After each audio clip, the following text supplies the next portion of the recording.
Welcome back to the Last Choice TV Reviews, where we go over the latest and greatest TV shows on whatever channel we decide we want to watch at that time. Right now we're at HBO, looking at the House of the Dragon, Game of Thrones new show.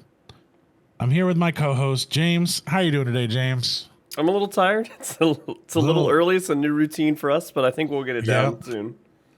And we're doing this in the morning. We're trying to get these episodes out earlier based off of our schedules, so we're not like 5 days after the episode and no one gives a crap about it anymore.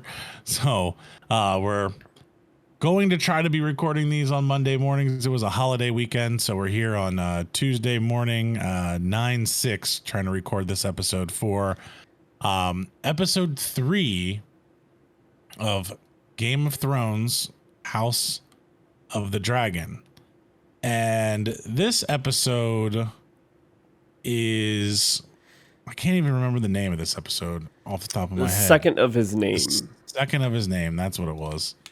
There's a couple of names that were getting thrown out there. I guess HBO had a different name up when it first came into the store. I was reading that and possibly gave away, I'm not going to say what the name was, but I guess possibly gave away the name of a future episode that's coming down the road, which isn't going to be episode 4. It's like 6 or 7 and people are speculating. So that was kind of interesting there. So the second of his name.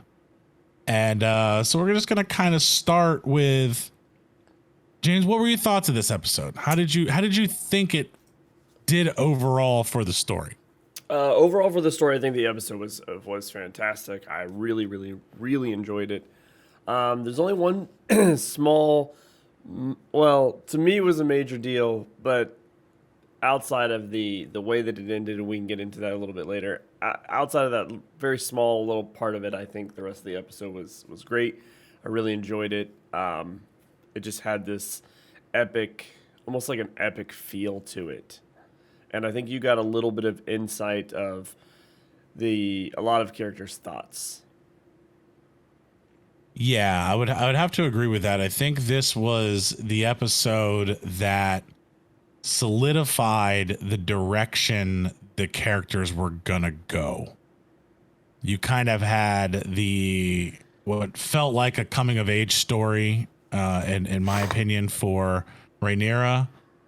She begins the episode in my mind as still acting like a stubborn little child, and then as you go through her arc of that episode, she kind of comes out as, okay, I've grown up through this episode and now I'm ready to go and claim what's mine. Almost kind of the feeling I got from her, and we'll get to like the specific parts of why I felt that way in the actual scenes, but that's how I felt it was. And then I think the other character that took a very large arc in this episode, or two other ones, I think Viserys solidifies his arc that we already guessed on, to where he just does not handle difficult questions or situations or anything well at all. He is not fit to be a king when things are going wrong, and questions himself through the entire episode. I think that's kind of his arc there, and he solidifies that. And I think we have Daemon, who comes out on top, learning to be the king that he needs to be if he's going to claim what's rightfully his. So in his mind, and how he's going to lead his armies. And we kind of figure out at the end of the last episode that Corlys is asking him to fight with him with the against the Crabfeeder.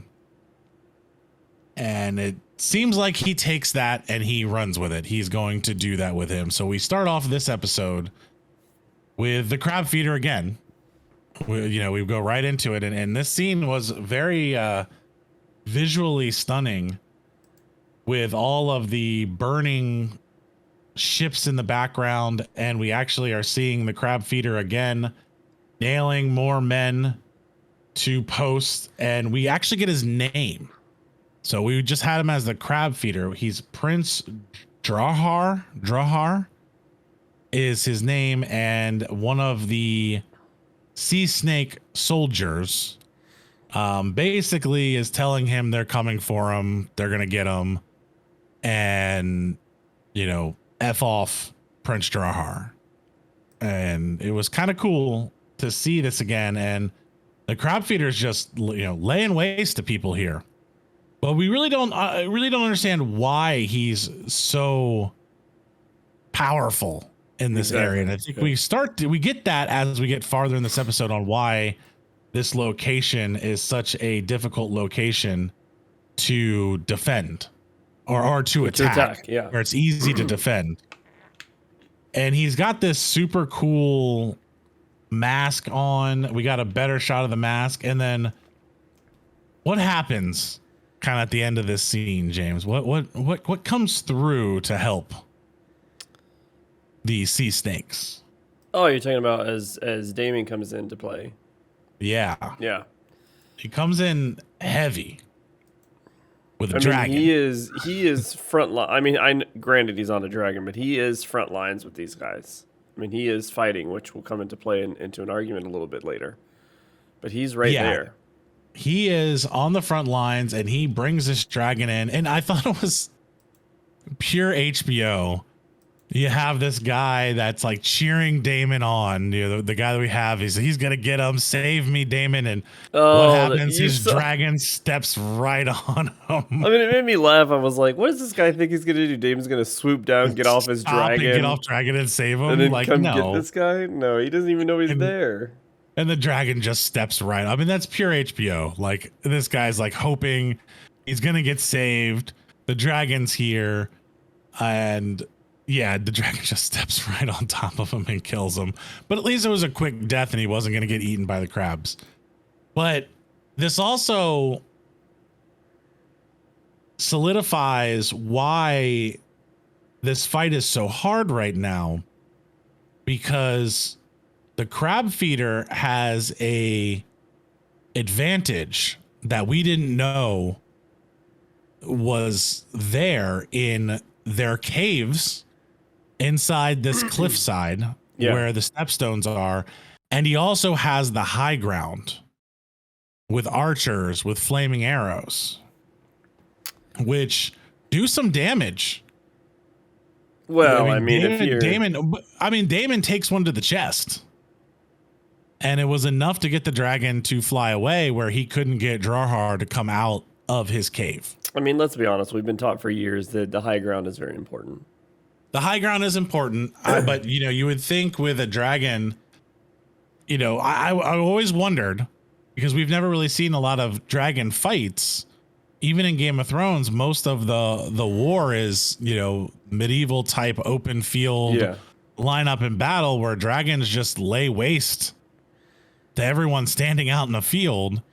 Well, these guys kind of knew the dragons were probably going to come, and took a place where they could go in these caves and just wait them out. The dragons can't go in there. They're too big. The fire can't reach deep into the cave, so they just retreat back in, wait for the dragon to leave, and come back out and keep going on with their business. Now, let me ask you something here, Ender, a question that it's probably going to be a very obvious question, but this is the deal with what's going on here. This is a shipping lane? It's a shipping lane, yes. I mean, because what's funny is that it makes you wonder why the king and to their credit and the crown is like, well, do we really want to get involved? Like, this Crabfeeder is not out trying to conquest more territory. No, he's just literally just one shipping money. lane. He's a pirate. He just wants gold and stuff. I understand why some people are hesitant to want to get involved. I can understand that, but with how many ships he's taken out, and you kind of think of like today when a shipping lane, remember when the that ship got stuck in the shipping lane? Yeah. How much it screwed everything up for everybody, and getting food and just materials and things they needed. You have to think this is starting to happen to obviously the sea snake territory. That's why he's so worried. Oh yeah, no, I understand. I mean, God forbid they come up with a different route, but that's fine. I don't want to poke holes in the show. I mean, but there may not be. Think about it. Like before the Panama Canal, you only had one way to get around. You had to go all the way down to make a loop. Like there's not many shipping lanes when you have to go around territories. Yeah, and if you think about it, with all the maps you've seen of Westeros, there's kind of like two continents on both sides, and the lanes are all in the middle. Yeah. So there's not a lot, especially when it seems like the sea snakes' homeland, I'm guessing, is an island. You know, like most of they're on an island, so they have to bring things from the mainland to them, which is why it's such a big deal. Whereas Casterly Rock and everything else is in Westeros. Yeah. So they're not really worried about a shipping lane because they don't have to worry about it. Anyway, moving on. We make a time jump again. I mean, good Lord, this show is not messing around. They So I looked this at this up. rate, we're gonna be up to current Game of Thrones timeline in about 2 seasons. Well, so I looked this up and I wanted to understand why we're getting so much timeline jumps. Okay. So the book that this is based off of, and I don't want to bring a lot of the book into this, but it was confusing me because Game of Thrones didn't do this. And No, they I drug haven't that read the shit book. out. And I haven't read the book. So this book is based over 200 years. And it is not a like coherent story. It's like a group of multiple stories over time. So that's why they're doing the jumps that they're doing, is because the book actually does that type of jumping. Now, I don't know if it's the same amount of years that they do in between or anything like that, but that's how the book was written. It wasn't written as a coherent story over the next like year and a half. It was 200 years worth of time, which is also why I think we're going to lose some of the young actors, which we already know, which has already come out, because of the amount of time jumps that they have to do in order to tell this story that George R.R. Martin wrote, which is a bunch of stories over time, because this is the fall of House Targaryen over a 200-year period, which takes us right up to the time frame that we know. So we're kind of like, I think we're going to span that arc through however many seasons they want to do. I don't think you'll get all 200 years in this first season. I hope not. I hope we don't make like 100-year jump and every character is different. But I don't know. It's Game of Thrones. You never know what they're going to do. But that was bothering me when I first watched this episode. I'm like, damn, like, what the hell? Exactly. Now we got to figure out what's going on. But they do a great job of catching you up. And since this is a time of prosperity, not a lot happens. So we get this scene and it's a party, a hunt. Like, I don't really know. They're getting ready to go on a hunt. They're getting ready to go on the hunt. Now, if you remember, this is the same type of hunt that was taking place when King Baratheon got killed by a boar. A boar, yeah. While he was drunk. Yeah, he was out drunk hunting boar. So it's the same type of hunt. Yeah, so we find out that we're 3 years in the future. Now the king has a son, Aegon II. So he has impregnated Alicent, had a son, and she is very pregnant with the second child already. So it's like, the king didn't take long to, plant his seed, get busy and get busy with his new, 15-year-old, I guess now 17-year-old wife. We find the reason I know 17 is because we find out that that's Rhaenyra's age at this time. Again, another 3-year jump. So she's 17. So Alicent and her are the same age, or close to. So his name is Aegon II. And for those that are following along, maybe you just started with House of the Dragon. It's significant because we already know in the Game of Thrones world that is Jon Snow. Jon Snow is what, Aegon the 6th of his name, the 7th. Something like that. Yeah, I don't remember which one. You find out at the very end of Game of Thrones. Spoiler alert. Yeah, if you haven't watched it, I'm sorry. We're gonna spoil some things in Game of Thrones. There's no way. But he turns out to be an Aegon. So this is that line that you're seeing. Yeah, and then we have a interesting like back and forth between Otto Hightower and what I believe is his brother. I don't know this character's name. Talking about how, you know, Aegon is only 2 years old already and the boy has a kingly presence. And the only reason I bring this up, I know it's not that important, but Otto, being like the asshole that Otto is, comments back, well, he still eats porridge with his hands. He's 2. Like, what do you expect, Otto? Like, what are you expecting out of this child? And it really makes me feel like Alicent had a crappy childhood, and all of the stuff that he was doing beforehand, he has just planned on this for a long time. Like, this guy does not like children whatsoever.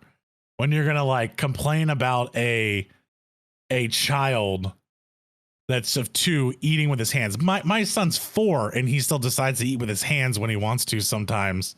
Just especially spaghetti, just because he likes the way it feels in his hands. It just like, this guy's just such an asshole, and he just continues to make me hate him. So that scene just kind of goes on a little bit more.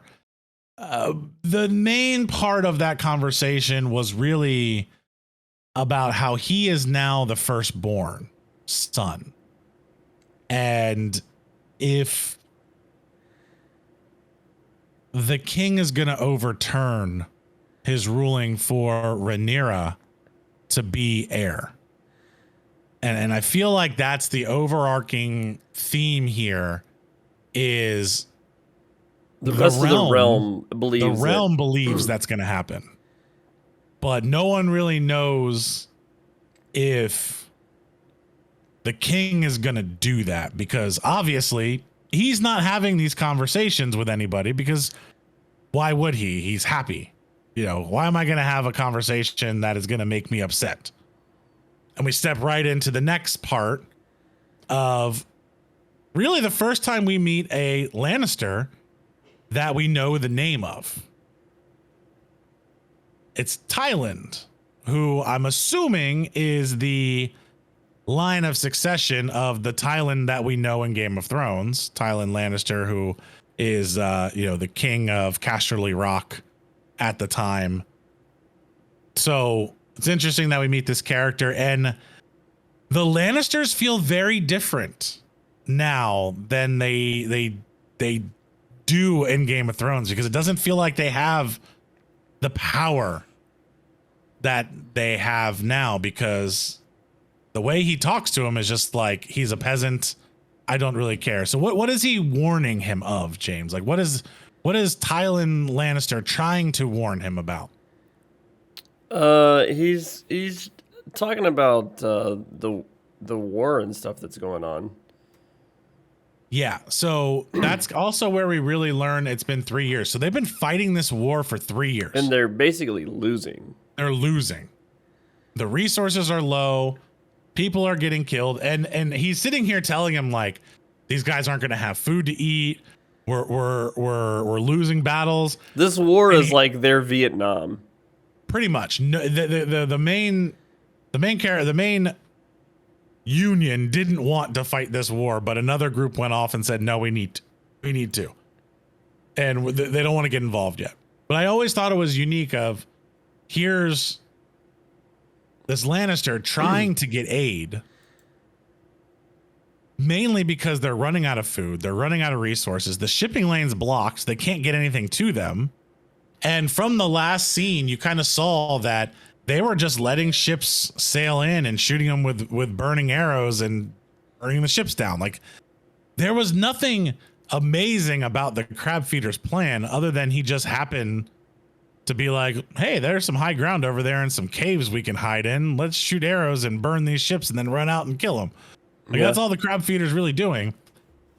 And here's the king with this table of food. There's like 3 boars on this table, food everywhere, and no one's eating. Like, that's the part that I thought was so interesting about this scene. You have all this food everywhere and nobody's eating. They're all just like standing around talking, and here's this guy like, please come help us. And the king's response is basically, it's been 3 years. It can wait 3 days. Listen, I don't really care. You talk about the food, but what I really like is that the king is super anxious, right? He's anxious the entire time throughout the scene. And every couple of minutes or seconds, he's like, where's his daughter? Where's Rhaenyra? Where's Rhaenyra? Also, he's the king, and he's walking around holding a plate like he's at a buffet line. That is and he's throwing stuff on there. Like, it is like the Golden Corral. Like, I just went down to the Golden Corral and but he's the only one eating. So I think everyone is literally waiting for him to eat first. And he's just so anxious here, and he's happy with his son. And then he's like, where in the 7 hells is Rhaenyra might be? Does anyone know where Rhaenyra is at? Like, he cares more about that than he gives a crap about what anyone's trying to talk to him about. He's like, shut the hell up. So then we cut to Rhaenyra, and she's in the Godswood.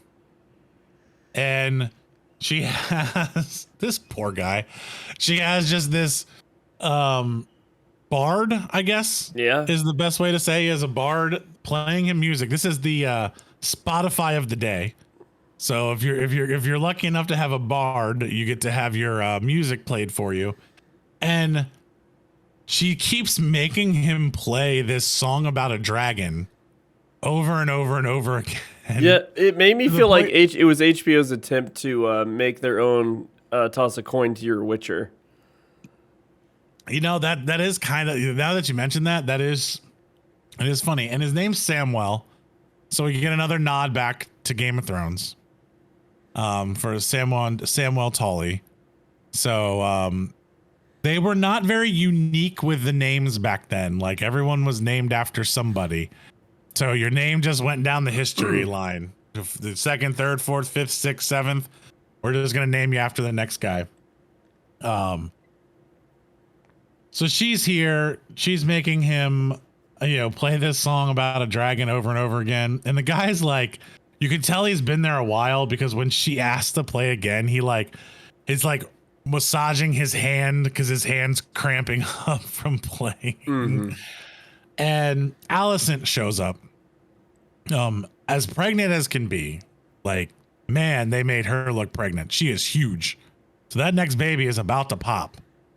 It's not like she's a little pregnant. She's way on. And this guy is stuck between an interesting situation: his princess and his queen, who both rule him. But the part that made this weird, and it clicked when I in this episode, was like, her best friend just became her stepmom. Yeah. Like, just to like formalize how awkward this situation is. So here comes her best friend / stepmom telling her, the king wants you here. He wants you in there. And she's like, nope, I don't want to. I'm not going. I'd rather stay here and just read my book and listen to my song over and over again. But then she kind of becomes the asshole little girl, in my opinion. And I know she's angry. I understand the anger here, but it's not like Alicent had a choice. She didn't have a choice in this whole situation. But she basically says, is this an order from my queen? Yes, it is. And she says, right away, closes her book and gets up like a snotty little brat. And she moves on because they want her to be part of this hunt that they're going on. And you move into just the carriage ride to the hunt, and you have a super awkward conversation between Rhaenyra and her father on how she will soon be pregnant with a child. Like, that's what her dad wants to talk to her about. Like, what part of this character makes you think that is going to be a good conversation to have? Anything? Anything there makes this king think No, she's going to want to have this conversation? The only thing that makes me laugh about it is he doesn't want to have any hard conversations, but he'll talk about the hard conversation about trying to convince his daughter to get pregnant. Yeah. He has no problem saying, Rhaenyra, you're going to marry and you're going to get pregnant. Like, I'm done with this. You're going to be pregnant. And I do think Rhaenyra's response is kind of funny. And I like her, like, wittiness and how quick she is with her responses. And he asked her to go on the hunt. She's like, I don't want to go on the hunt because boars squeal like children when they're being slaughtered. If she wants to solidify two things she doesn't want to do, one, have children, and the other one, go on the hunt, she combined those two things together perfectly. Yeah. And I feel bad for Alicent, who's sitting here listening to this whole thing of like, Rhaenyra, you're saying my son squeals like a boar? And she basically just says this about her brother right there. So then we move on and we get this cool scene setting shot. You see, I think you can see, like, I don't know if it's Dragonstone in the background or is it Casterly Rock that we can see? I'm not sure. So there's definitely a castle in the background, and in the foreground you get this giant tent city that they decided to build for this hunt. And I am telling you, that king's tent is the largest tent ever made in mankind. This thing is housing like 45 people inside of this tent. It is unreal. And the other question I have, and this is like a Game of Thrones thing that happens all the time. How does Otto get to all these places so fast? Because he was standing next to the king, and then he's there before the king. This is one of those teleportation things in Game of Thrones, right? I think that he clearly has ridden out before.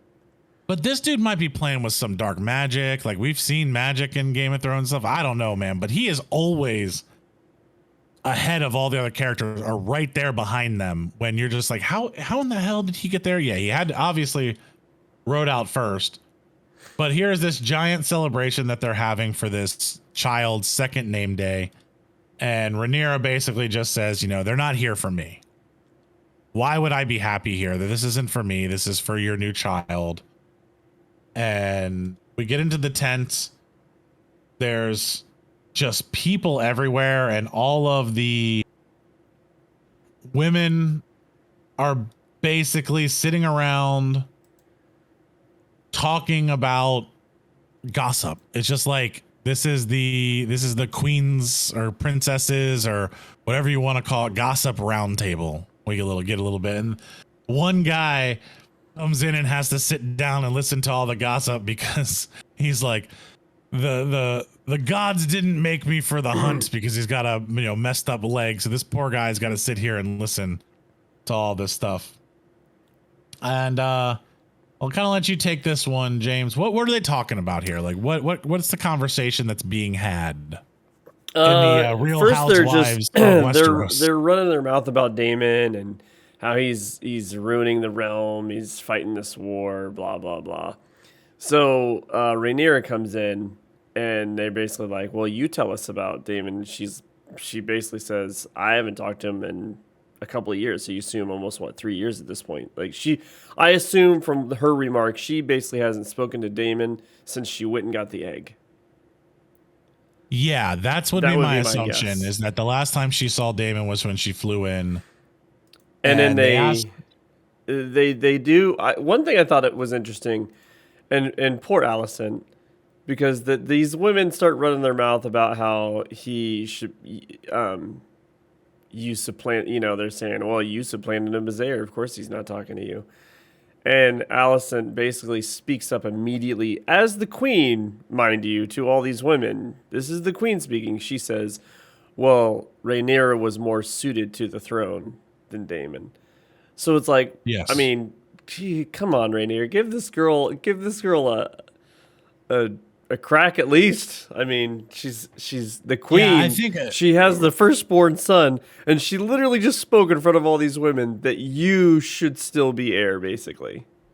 yeah, and it's again, I get where Rhaenyra's frustration comes in, and I feel like she's taking her father's frustration out on Alicent when we all know Alicent had no choice. There was no choice in this matter for her. And obviously the king's going to do what the king wants to do, gets her pregnant. She can't choose whether it's going to be a boy or a girl. It just happens. So she's trying to defend her best friend as the queen and continue to line all of this up. And Rhaenyra does make the statement of the crown's not at war. And this new character we get, Lady Redwine. Lady Redwine, basically says, and she's got this ugly pug on her lap. I don't know why anybody ever has pugs. So I'm sorry. If you have a pug out there, they're ugly dogs. You shouldn't have them. I just don't like pugs. Sorry. And I don't disagree with her here.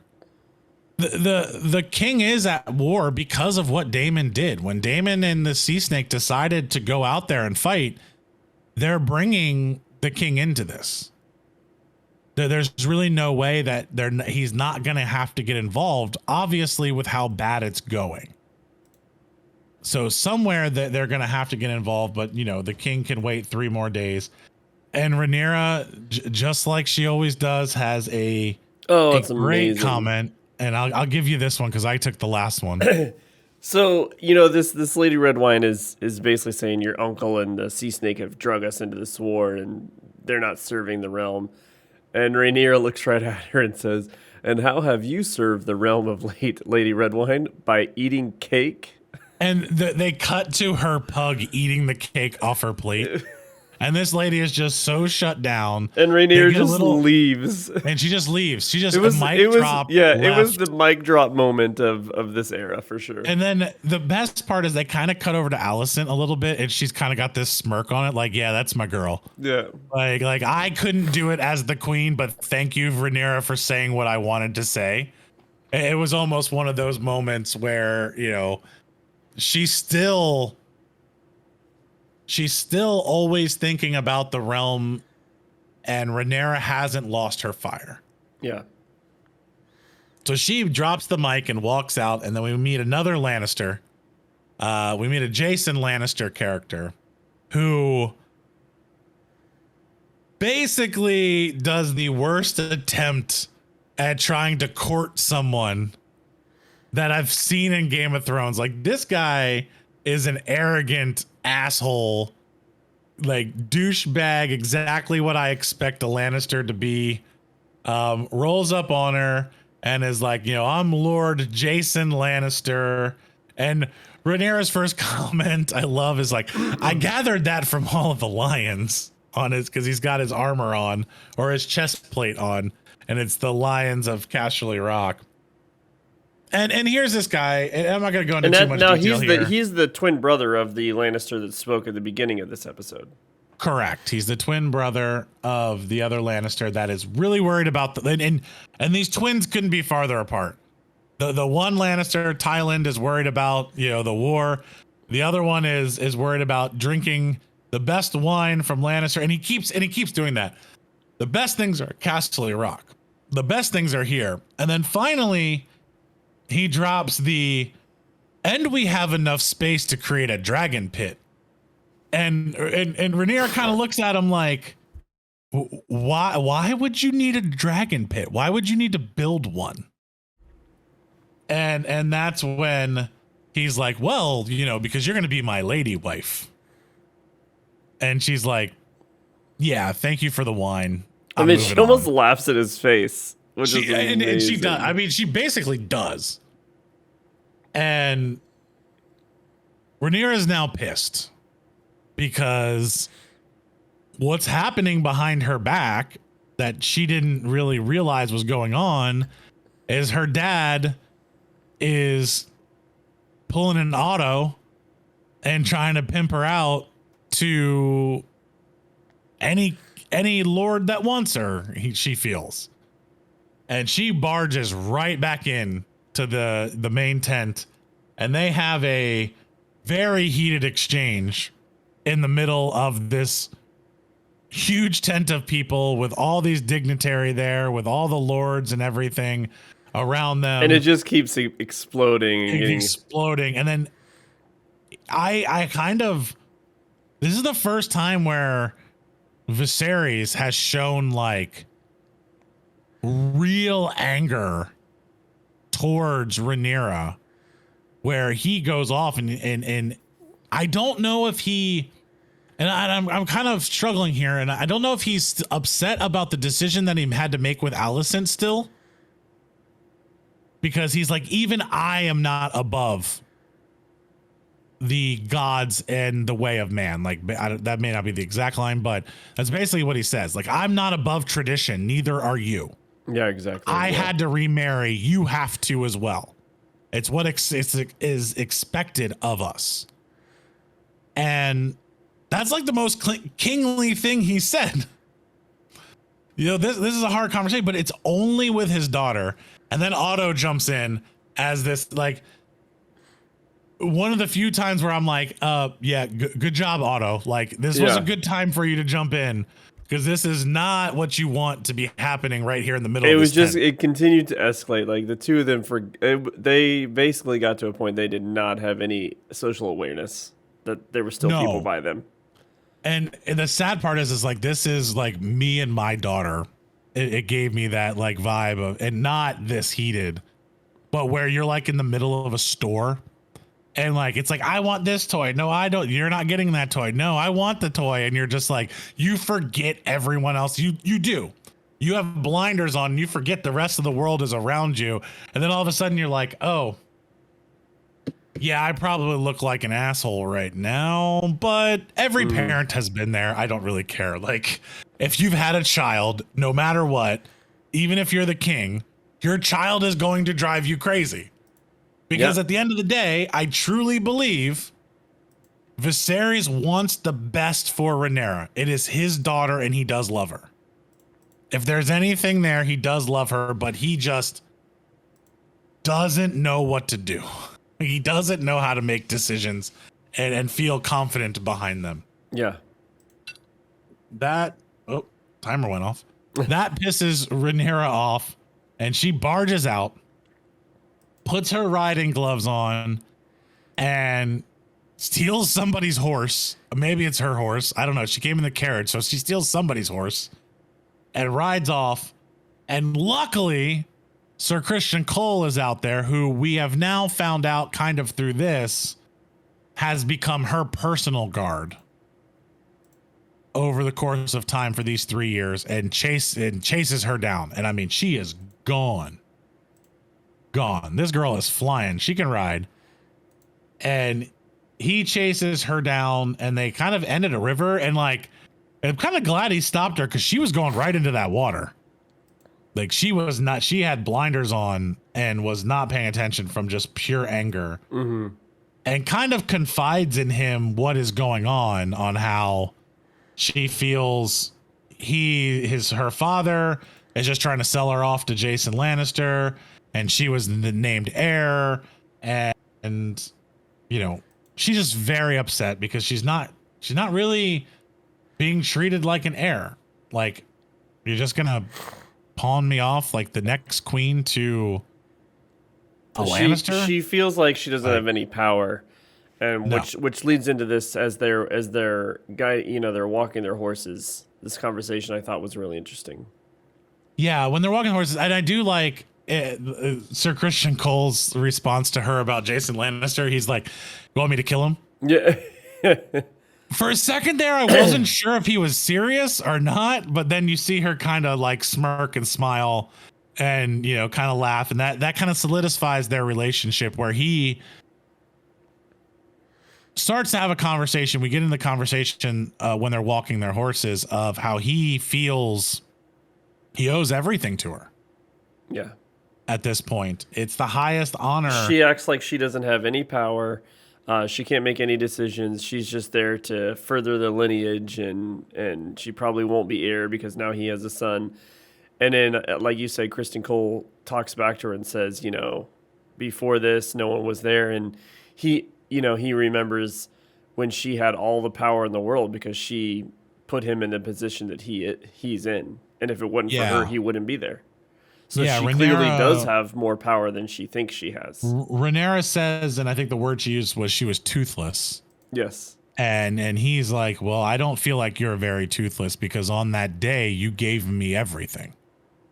You were able to make that decision, and it's a very sweet conversation that they have, and you can tell over the course of these 3 years they've become friends. Yeah. And you would think they would have to, but I get that's not really the case here. Like it's your guard. It doesn't necessarily have to be your friend, but Sir Christian Cole really does have this faith and desire to please because she gave him everything, and he is truly 100% her guard and her guardian.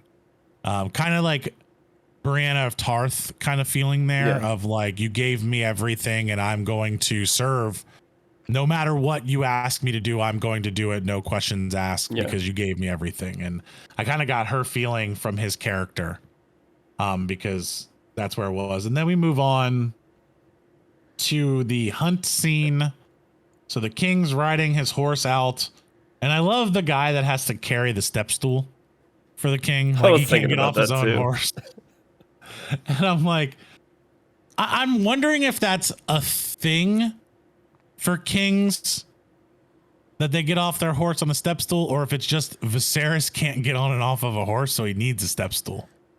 I don't know which one it is, but if I was a king, I would like not want people to see me using a step stool unless I was super old, and maybe I'm underestimating his age here.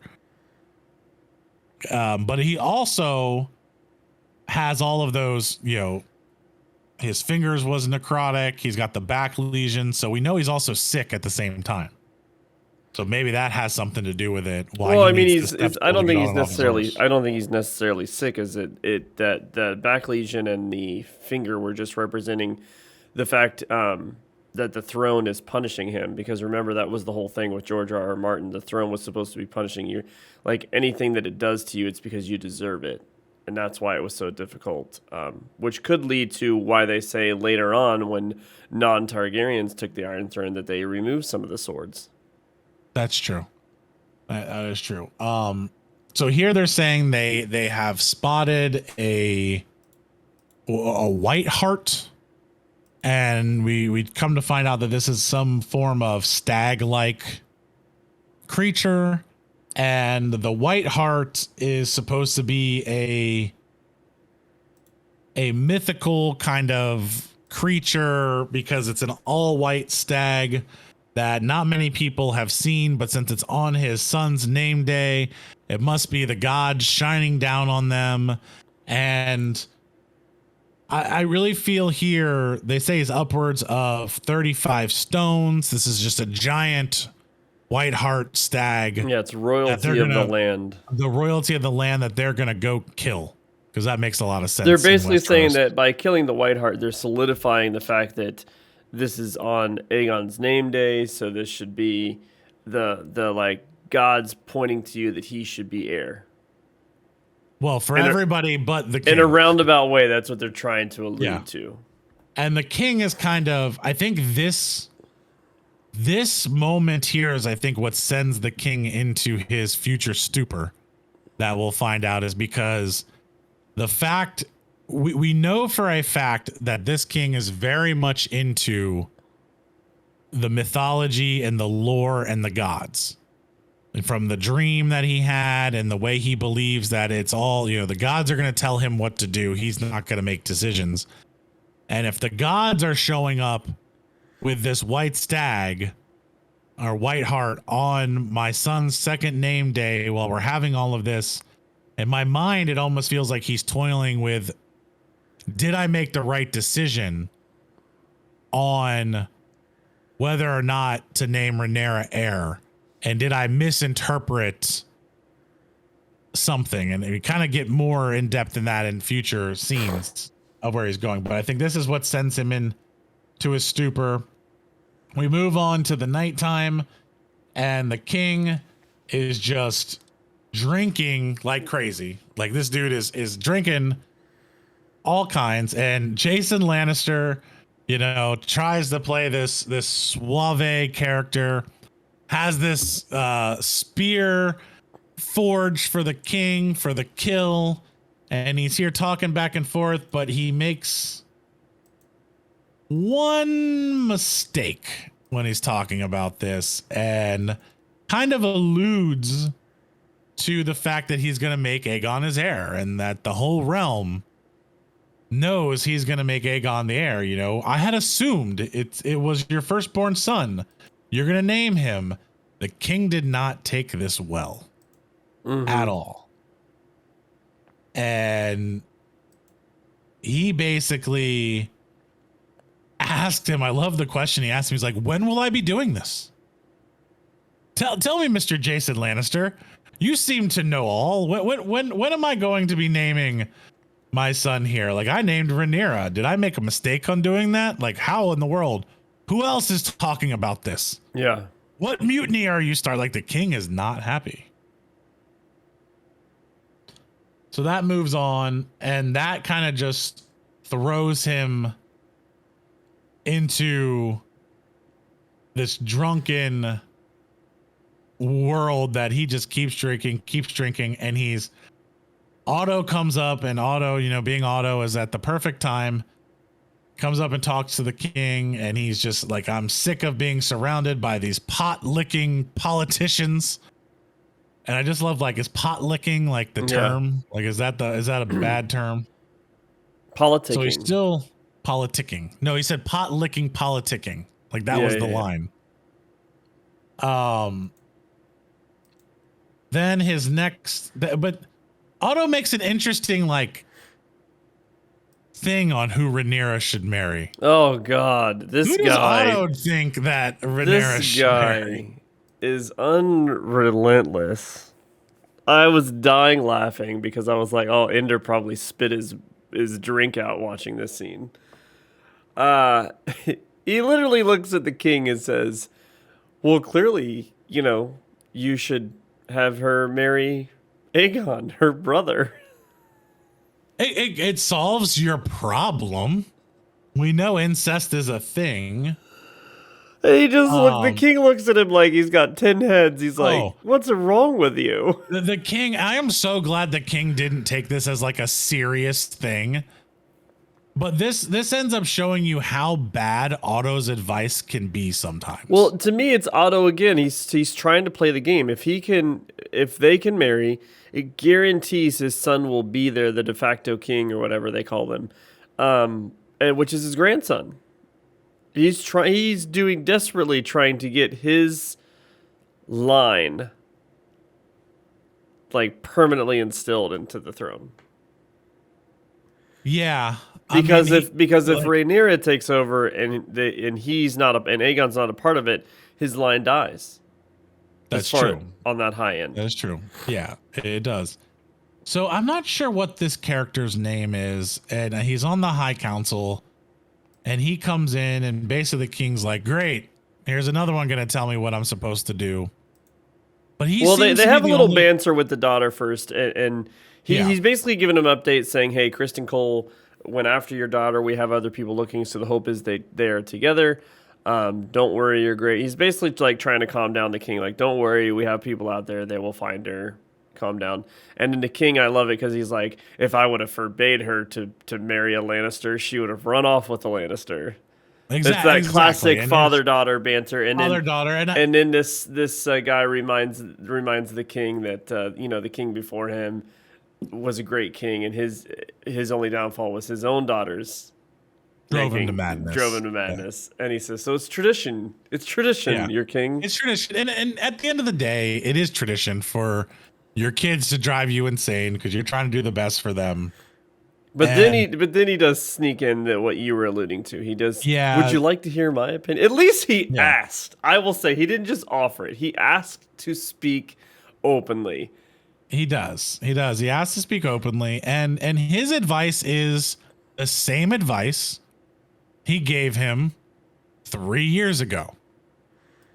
When it was him marrying Lyanna, he's like, now you should have Rhaenyra marry Laenor, I think is his name. Yeah, the son of the sea snake. The son of the sea snake that is currently fighting. You know, he's out there fighting the Crabfeeder. And I think the king does take this advice well, because he kind of gets up and pats him on the shoulder, and it's kind of one of those like embraces of like, at least I have you around to give me some sound advice after Otto just told me I needed to marry my kids together. Well, it was the first person once again to give him advice that wasn't self-serving, because the king assumed he would talk about his own son, who's like the strongest knight in the realm. And he says, well, thank you very much, your grace, but no, that's not that does not help the realm get more powerful. No. And again, this character reminds me of the bald character in Game of Thrones. I can't think of his name. The one with all the little birds, who truly just cares about the realm being at its best and gives the advice for the realm and is not self-serving. I can't remember his name. I'm going to have to pull up a list of the characters, but it's another homage to that kind of setup where we have all the self-serving people. Then we have the ones that are grateful for being pulled into some form of royalty that they wouldn't have had before. And then we have the other group that's just looking in from the outside of like, how do I influence these people that are crazy to actually make some good choices and not destroy everything that we have. So we move on to the outside scene. So Princess Rhaenyra did not take Christian Cole's advice on going back. She is outside. They made a fire and they're sitting outside around this fire. And he continues to just ask her, like, can we please go back? Like, I really don't want to be sitting out here in these woods. I want to go back to my nice warm tent. You brought me into this to where I don't have to sleep in the woods anymore. Like, come on, Rhaenyra. So she asks him a very interesting question on, does he think the realm will ever accept her as their queen? And Sir Christian Cole has a look on his face like he doesn't really want to give her the real answer. And he doesn't, I don't think he truly feels that they will, but his answer is they'll have no choice but to, princess. Even though he looks very distraught with needing to answer this question, because I think in his heart, he doesn't believe they will. And I think he even believes her dad is going to name the firstborn son heir. Yeah. And that's the feeling that I got of like, I have to answer this because you're my princess. So I'm going to give you, well, they have to, because you're the heir right now. And unless that changes, he's not wrong. Then the horses kind of get spooked. Why are the horses spooked? What's happening here? Well, like, they hear Cole something. up. Yeah, they hear something out in the woods, and of course, Cole grabs his sword, stands up, and what made me laugh, I was like, man, I was just starting to like this character, and now some like villainous person's gonna come in, because I was like, they had already panned the shot that his armor was on the ground, so he's up with his sword, he has no armor, and I was like, oh, here we go, here's an immediate death. And they really did a good job kind of like making you uncertain of what's to come. And then out of the woods. Totally thought we were getting our first death here. Yeah. Totally thought we were. And then out of the woods comes this boar, which made me laugh because it just chucks Sir Kristen Cole. Again, another throwback to the Baratheon hunt, right? Because the boar came into play there. And it immediately. Boars are dangerous, man. Boars are dangerous. And it immediately goes over to Rhaenyra, and it's literally trying to gouge her face apart. And next thing you know, you see this sword come right through his head. And I mean, millimeters away from her face, from Rhaenyra's head. Like he aimed that perfectly to not go through her head. And then Rhaenyra rolls over and she goes to town on this thing. She everyone thought they were safe, and all of a sudden this boar like had a second coming to life. He does. He pops up and he keeps going, and she just pulls out her knife and Her dagger. Her dagger. It feels like she let out all the anger that she has had this whole 3 years, because she stabs this thing like 15 times. Yeah. I mean, she goes out and she's covered in blood. Her face is covered, and it was a very graphic moment, and the first time we've seen Rhaenyra act in violence and not witty banter, which obviously she had to here because a boar was on top of her trying to like eat her alive, but proving that she has the guts to kill. Yeah, she didn't wait for Sir Christian Cole to come back and stab it again. She took it in her own hands and wrecked this thing and put it down after I'm still shocked that it got back up, because he did stick the sword right through its head. Yeah. So it was kind of interesting that this boar had a second wind after that. So she's covered in blood, and we cut to the next scene with the king. The king's drunk as hell, standing in front of this giant bonfire that they started. And Alicent comes over and is basically trying to comfort her husband. You know, at the end of the day, she's trying to give him comfort, and alluding to what I was saying earlier, the king goes into this long monologue about how there's been dragon riders and there's been all different things, and he always wanted to be a dreamer. And that was his thing. He wanted to be a dreamer. He didn't necessarily want to be a dragon rider. And he's wondering if the dream he saw, so vivid in the flames, of a male heir being born, wearing the helm of the Conqueror's crown, you know, Aegon the First before him, if it was true, if he didn't wait long enough, because now he has a male heir, and he's trying to see the vision again, and he wants this vision to come back to him, and maybe, you know, to see it on Rhaenyra's head or to see it on the new baby's head or something. And he basically says his obsession with this dream killed Rhaenyra's mother.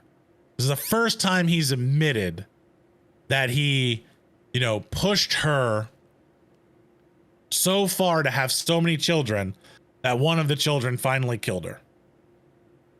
And that he never thought he was going to remarry. He never thought he was going to have a son.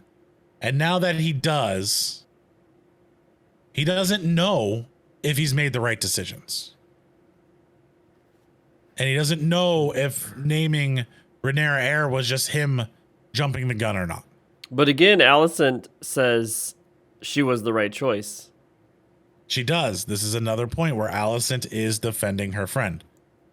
Moving on from that, we probably have the worst scene of this entire episode, in my opinion. This really isn't how hunting's supposed to be done. Well, it shows how this king is weak again, in my opinion. It does. He's so weak he can't hunt. He's got to have this stag like held down because he doesn't have it in him, and I think he's very compassionate. He almost has this look on his face like he doesn't want. It's almost like I half expected him to walk over and cut this thing free, especially because it turns out. I wish that's what had have happened. Especially because it turns out it's not the White Hart. No. And these kings, all these knights and stuff, or Otto says it's not the White Hart, but it's very large. Yeah, it's so like 35 stones. It's very large. You should still it's be not the White Hart. But I feel like there's two things going on here. I'm sorry, did I cut you off? Go ahead. No, go ahead. Okay. I feel like there's two things going on in this. One, I don't believe the king wants to kill it. And that is shown where they like tell him where to stab it and he misses the first time. Well, he's using his And makeshift dumbass weapon with the pom pom on the end of it from the Lannister. So the one that the Lannister gives him to kill it and end it. So he misses the first time, and then his King Guard has to come over and like tell him where to actually kill this animal so it doesn't suffer. But now it's suffering. So I don't think he wanted to kill the animal. But the other side is, I think there's a sigh of relief here for the king, because it's not the White Hart. And I think it makes him feel like after he kills it, he kind of just like lays on the spear and just kind of closes his eyes for a second and just sits there. Mm-hmm. And I think it solidifies to him that Rhaenyra might have been the right choice. Especially Because when all these guys were using the white. I mean, they kind of hurt themselves with their own storytelling. Like, if you're like, here's what I would imagine back then. All these guys saying, well, it's the White Hart. So it's the White Hart. Because it's the White Hart, obviously you're making the right, like, he's going to be the heir. At what point does someone look at these hunters that are tracking this thing going, no, this isn't the White Hart. Go get the White Hart, then call the king. Like, I was like, what happened? They just gave up? They're like, fuck it. Well, these guys are like, we've been out here for a long time. Like, we got 3 days to find one of these things. So I do think there's a relief to him since it's not the White Hart and he's only seen this dream once. Then his firstborn son or secondborn son, well, actually, no, I'm sorry. The firstborn son was a stillbirth that we saw, the death, killed his wife, and it kind of solidifies his choice in Rhaenyra. So we cut back out to Rhaenyra and Christian Cole right after this. And we have this amazing scene where you can see just all these beautiful Kingswood, and then you can see like the camp. How many trees did they destroy to make this camp in the middle of the Kingswood? Like, I'm hoping they're using the same spot for every hunt and they're not doing this every time. But you can see how far off they really are. Like, they are not close to the camp. And we've had all this talk about a White Hart. We kind of get this slow panning, and they're panning in on the blood inside of Rhaenyra's hair. You see Sir Christian Cole, and then you see this giant, majestic White Hart just kind of walk up to them. Just walks right up to them, staring. Just walks right up to him, staring right at them. And Rhaenyra, and it's standing very proud. And have you seen the latest Fantastic Beasts? Yeah. This reminded me of that movie with the animals. Yep. I can't remember the name of the animal, but like it is so pure of heart that they let this animal decide who is going to be our next leader. And the whole story between the Secrets of Dumbledore movie there is like, you know, he's not Dumbledore, but Grindelwald is trying to make this animal pick him by corrupting it and creating another one. This is kind of the feel I got there of like this majestic animal is walking up to Rhaenyra, and the only one else here to see this is Sir Christian Cole, and it's standing there looking at her, and she tells him, put your sword away. Yeah, he started to pull out his sword. You know, he's trying to defend her, which is his duty. And she tells him, put the sword away, because this creature's not here to harm me. It's literally here almost telling her, you're the one. I believe in you. I sought you out to come let you know this. And you kind of just, this is that moment where I said in the beginning where I feel like Rhaenyra now feels like it's hers. Yeah.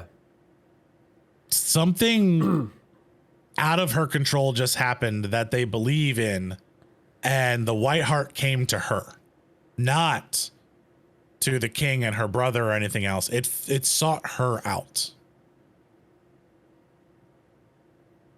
So cool scene here. I really liked it. But my next favorite scene of the entire episode is the one that's here. So The badass walks through.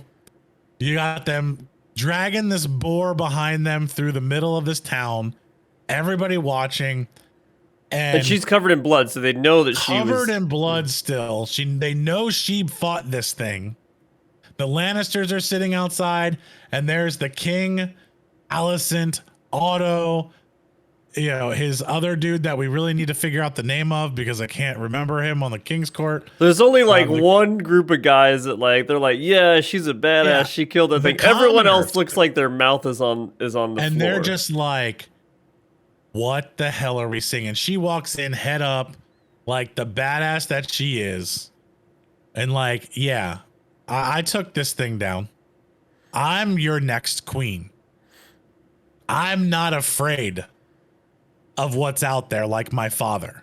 She walks right by the king and the queen and her brother and just stares at them. I loved the face that Jason Lannister makes of like, ugh. Yeah. I don't want anything to do with this girl anymore. Like, she would eat him alive.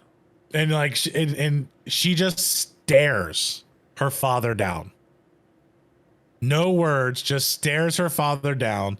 And then Christian Cole's walking right behind her, and she just walks right into the tent like, I own this place. This is mine. So we return back to Casterly Rock after that, and we get a scene with, you know, good old Otto and Alicent. He walks into the queen's chambers now. His daughter outranks her, you know, so he has to come in and ask to talk to his daughter at this point. And he basically, you know, long story short here, is telling Alicent that she needs to persuade the king into naming her son the heir. He's like, I need your help in doing this. It needs to happen. Alicent doesn't want to.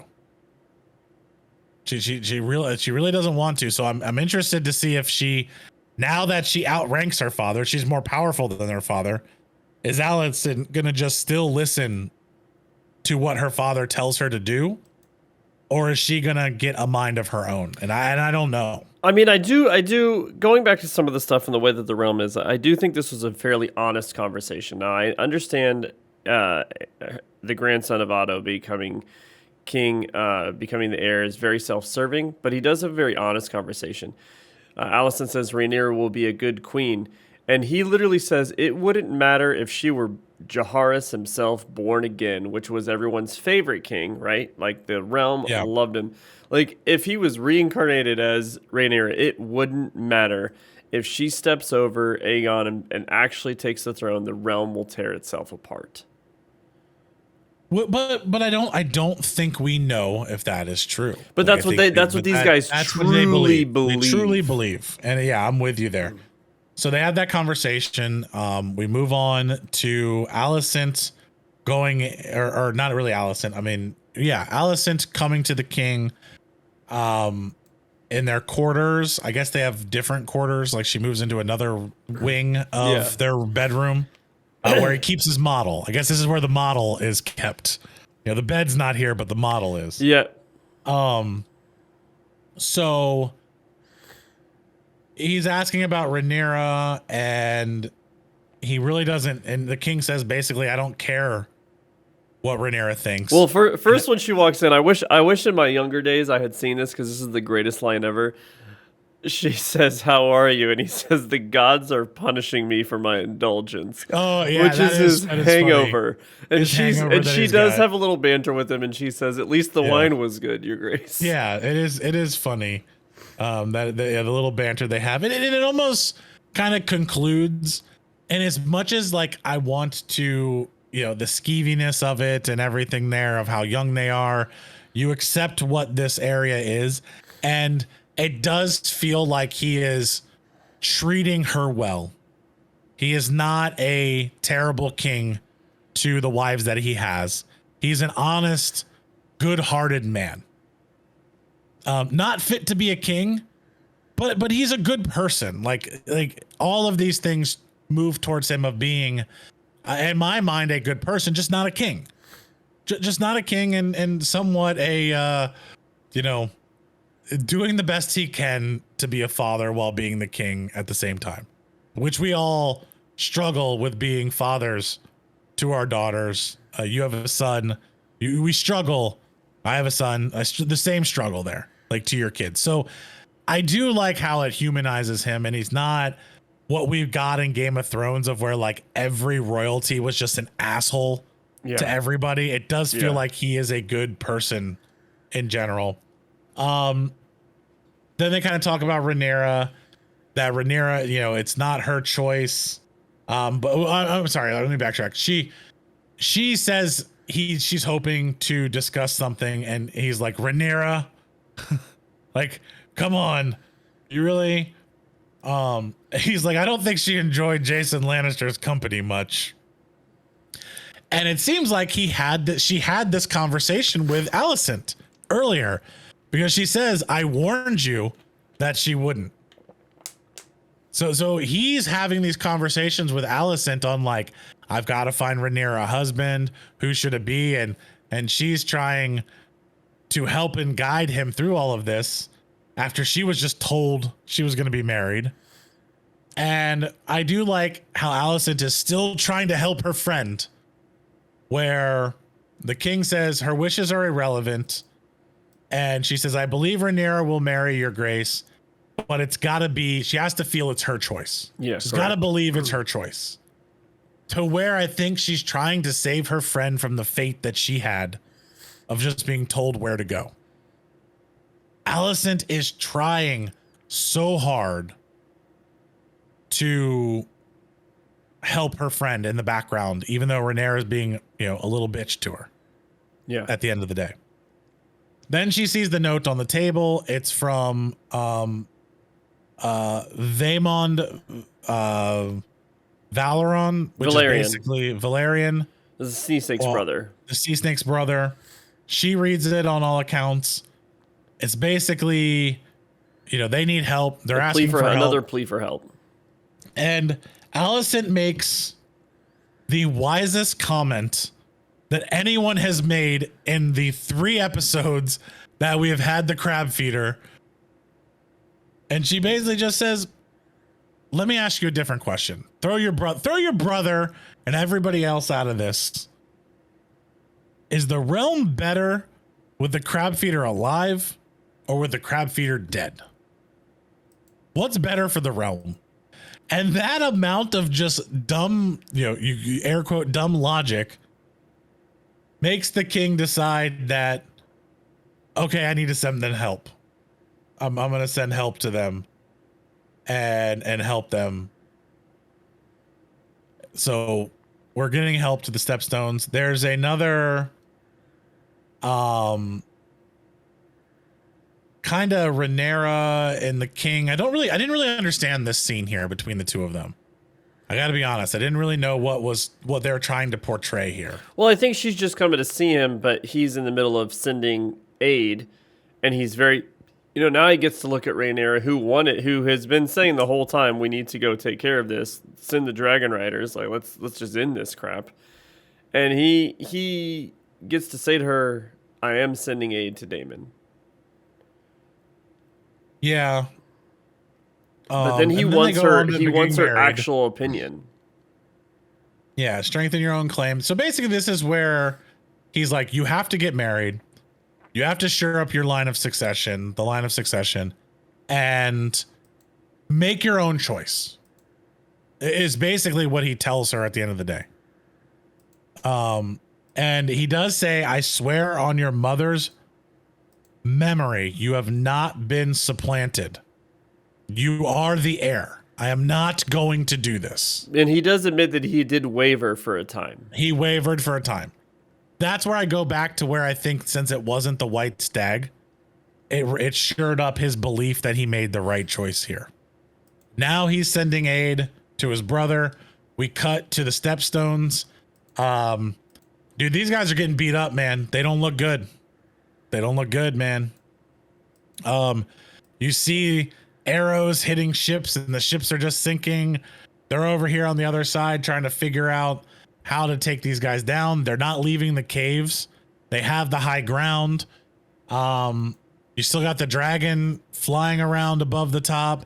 So Daemon's still making his rounds with the dragon, but they're just 3 years of doing this. Daemon's been burning them with dragon fire for 3 years, and we're still in this fight. Yep, and they're arguing the whole little council here with the sea snake, his brother, his son. They're all arguing what should be done, and I find it interesting because the sea snake's son sticks up to against his own uncle and says, "At least Daemon is out there fighting." Correct. Daemon's out there fighting. What have you done, Uncle? And if you look at the scene, all of them look beaten. Corlys looks beaten up. Like his armor has like sword marks and things like that. The only one that has no marks on is his uncle. Mm-hmm. His uncle looks perfectly clean. Nothing's happened. So his uncle's obviously not fighting and is just giving his opinion. And he stands up to his uncle. Daemon rides in on the dragon, lands after doing, his sweep around, and just kind of walks up. And it feels like he's just really disheveled. Like he's just like leaning back on the table, not really having a plan. And this, if there isn't a don't shoot the messenger moment in an episode, here's one right here. This messenger did not time showing up to Daemon very well. Basically hands him the letter from the king telling him that he's sending him 10 ships and 2,000 men, and he hopes that Daemon doesn't die. That's the gist of it. And Daemon just hauls off and beats the living crap out of this messenger with his helmet. Daemon did not want to hear that his brother was coming to bail him out. No, he was very angry about it. Which sets off kind of the chain of events. Well, remember before he landed, I do want to point this out. Right before they landed, they were discussing a plan to get this. So this is what I was getting at. I wanted to do this and then back up because this supplanted the plan that Laenor Velaryon kind of states in order to draw them out. And they say, we're not going to go with that plan. No one's crazy enough to do this. And he says, Daemon is. So he's like, there's always Daemon, who is a fighter. And this messenger bringing this message and saying that the aid from his brother is coming kicks off this chain of events that happen. So basically, Daemon takes a rowboat across the sea by himself. Now you see all these ships burned. Are these the ships that the king had sent, or are they just not there yet? No, they're not there yet. Because you got to think it took them an entire, day or two to sail there last time. Now, if he sent dragon riders, but they only have one dragon, which is Rhaenyra's dragon. So the only dragon rider he can send is her. So we'll see. No, they haven't gotten there yet. I will say this. I don't think that that's true. I actually think there's a lot of dragon riders. They're just not introducing them. Maybe. But what we know of today is there's one dragon rider. Well, two. Technically three, but his dragon's dead. The king, Rhaenyra, and Daemon. Those are the only three dragon riders that we know of right now. Whether or not there's more, I don't know. And we'll kind of move through this and see what happens here. But those are the only three that we know of now. So I know they're not getting there fast. And no, these are not the ships from his brother. These are just the ships that have sunk during this battle. Gotcha. So he takes a rowboat out, and you get the second voiceover that we've ever gotten in Game of Thrones. So you're hearing his brother reading the note, like as he's writing it, of the aid, and that he doesn't want his brother to die, and he hopes to see him again. And he'll pray nightly to the gods for your safe return. So here's Daemon rowing the boat across the, I guess, channel that they have that they're fighting in to the flats by the caves. And Daemon basically surrenders. He's waving the white flag. He would rather surrender than have his brother help him. Like that is what we're seeing here in the beginning of this scene. So the Crabfeeder comes out. He ain't buying it 100%. So he sends out his little minions, and there Daemon basically takes out his sword, unsheaths it, holds it above his head, kneels, and is like, puts the white flag in, come get it. The dragon, the crab feeder has his arrowmen on him, and he kind of just keeps doing like these little nods to like all his people to come out of the caves. Sends them over, and they walk up, nothing happens, and you can see the crab feeder continuing to look up.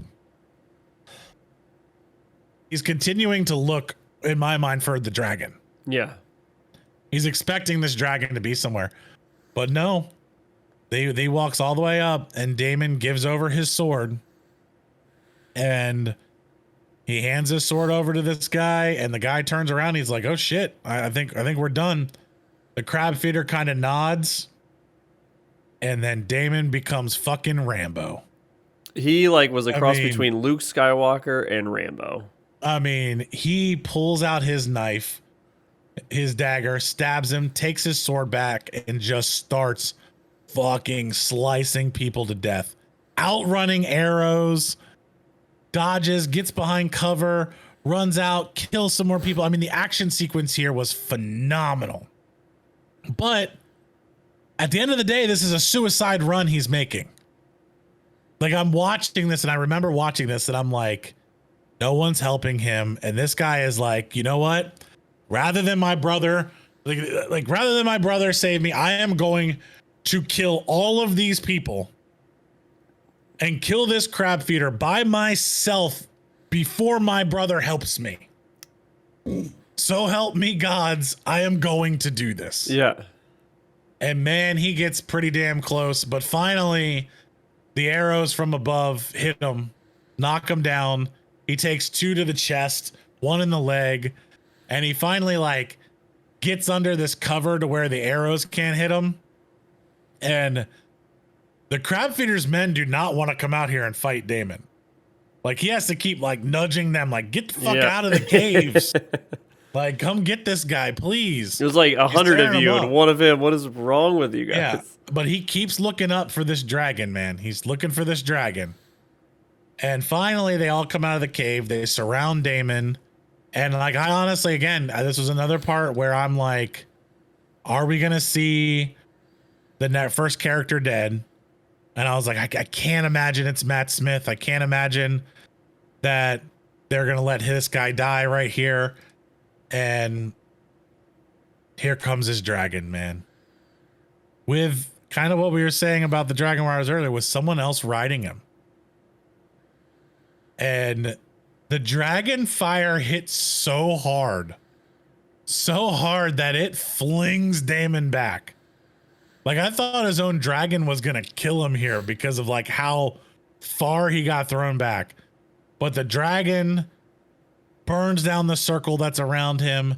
The other knights come in and they start fighting with the crab feeder and the crab feeder's men. Daemon gets up and he's like, I almost felt like Daemon didn't think they were going to come. It kind of got that vibe, the way he looked back at all the armies. Yeah. And it almost was like, oh, they're here helping me. They followed. Like, I don't think he felt like they were coming to his aid. Well, he's smart enough to read the room, and he knew, yes, the sea snake's son wanted to help him. The sea snake wanted to help him, but how much pull did the uncle have? Because he was starting a mutiny. Yes. And then I think he knew that the brother was going to come, but I don't think he knew, his son was going to come, but I don't think he knew the whole army was going to be there. Because you would have to imagine, and we'll get into it, it's the son, Laenor Velaryon, that's riding the dragon. And I imagine the only reason he can ride the dragon is because he has Targaryen blood. Because his mother is a Targaryen. So he's technically half Targaryen, half sea snake at that time. So he can ride the dragon And you'd have to imagine Daemon had to like let the dragon know, hey, you're gonna get a new rider here. So it didn't just like burn him and kill him. So then Daemon decides to go after the Crabfeeder. Now this is where I feel like you have an issue with the episode, correct? Yes. So I'll let you take it from here. I'm just disappointed because you see the Crabfeeder retreating into the cave and Daemon sees him, so you're like, okay, Daemon's going after him. Which you know, I even selfishly was like, okay, we've only got a couple of minutes probably left in this episode. What's going to happen? And then all of a sudden, it has this pan over scene of all the people fighting. And the next thing you know, you see Daemon walking out of the cave, dragging. He's literally sliced the Crabfeeder in half. And he's just dragging the body. And I was like, the top half of the body. Yeah, so I was just kind of like, are you kidding me? Like, we didn't get... But like what do you mean, like, are you kidding? Because I thought it was an incredibly fitting end. No, because the Crabfeeder was this first major villain that we had, right? And I don't care if Daemon just goes in there and sees him, and the Crabfeeder's like, F it, I give up. And then we see Daemon slice him in half. But to just have a cutscene, like, there's nothing. There is no fight. There's no battle. There's no Daemon cutting him in half. There's nothing. He just walks, like, it just skipped the whole thing. Well, so I don't think you needed that. Like, this is Are where you kidding? We got a guy doing No. a girl doggy style, and he's got to pause mid-sentence while Daemon gives a toast, but we can't show Daemon cutting this guy in half? No, well, so I get your complaint, but I don't think the Crabfeeder was this amazing villain that everyone wanted him to be. I think the Crabfeeder was a pirate that was taking advantage of a position and wasn't really a fighter. This was just him. Well, like I said, I don't care if he even fights. You just wanted to see someone get cut in half. Yeah. And that's all you wanted. He was the big bad. Daemon, we should have got to see Daemon cut him in half, but we didn't. I don't know. He just drags the body out, perfect. and then boom, the credits. So, like, okay, fine. Add Daemon slicing him in half, and then he drags the body out. Okay, fine. Then you're happy. I don't think you need that. I think the pan scene of Daemon dragging him out was perfect. I think the way that everyone reacted to how Daemon went in there, covered in blood, pulled this guy out, solidified Daemon as the ruler of this army that he has constructed, that he went in there on a suicide run for the men and came out with what he was trying to do and won. It solidifies Daemon's character here. Whether or not you got to see the guy get cut in half, I'm sure we'll get more people cut in half. You already saw Daemon shove a knife up a guy's butt. That should have been enough for you. So I think that they were fine with just using the cutscene and having you see all of the intestines of the Crabfeeder get pulled out. No. And we do cut. That's the end. I do have a quick question for you. I do have a quick question for you. I want to know your thoughts on this. You go back to the end of the hunt. Everyone's feasting. They've killed the stag. And you see Rhaenyra come riding in, dragging the boar behind her, covered in blood, to where a lot of people were like, okay, she's a badass. She's almost solidifying herself as, like, she's not afraid to get in the middle of the fight. We talked about that. But now you've got these guys, completely separate army, considered the people that could pose a threat to the realm if they decided to want to have their own thing. You've got Daemon dragging the Crabfeeder behind him, exactly covered in blood, and you get Corlys looking right at him with the same kind of look that people were giving Rhaenyra of like, right. Oh, like he's the guy. I 100% believe you have solidified these two as the ones that are going to end up being in some form of fight for who is the rightful heir of this kingdom. I think her father basically said, I'm not going to surpass you. I'm not going to do this. You need to find someone to marry and do this. And I think Daemon has now solidified himself with Corlys and the Velaryon side of things. Also with the Targaryen himself, who has a line to the crown that was denied, but has a line to it. And you're going to have these two battle it out, and we're going to have to find out who's what at this point. So yeah, I do think we have that. I'm very interested to see what happens in the next episode, and we're going to go ahead and end this. Please follow us, subscribe, like us on YouTube. We'll have the video up on YouTube that you can watch. We also have it on Spotify, Apple, all of your major podcast areas that we can distribute to. Stitcher would be one of them. Thank you for listening. I know this goes long, but we really like to talk about this show and the things that we have. Let us in the comments, let us know how we're doing. Let us know different things you would like us to talk about, or if you'd like us to shorten up, go longer, more in depth, break it down into different conversations, however you want. Let us know in the comments. We'll adjust the podcast to what you would like. Again, thank you, everybody. I'm Ender. My co-host here, James. We are out. Have a great night.